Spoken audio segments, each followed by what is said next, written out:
Il n'y en a pas en Europe non plus, alors que un gouvernement totalitaire comme le gouvernement chinois a réussi avec une maestria extraordinaire,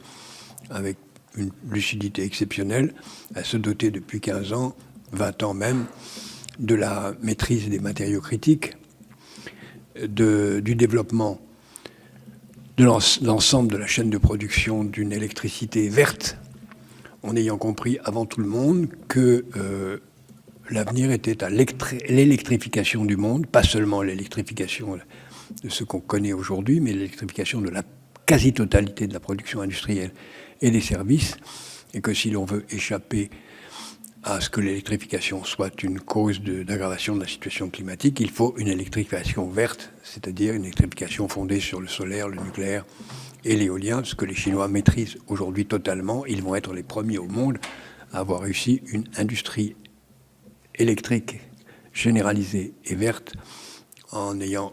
accessoirement obtenu un quasi-monopole du raffinage des matériaux critiques et de la production, comme vous le savez, des batteries et de l'ensemble des outils nécessaires au réseau électrique qui vont être essentiels pour tout cela. C'est donc une preuve éblouissante de ce qu'une dictature intelligente peut régler les problèmes que les démocraties sont incapables de répondre.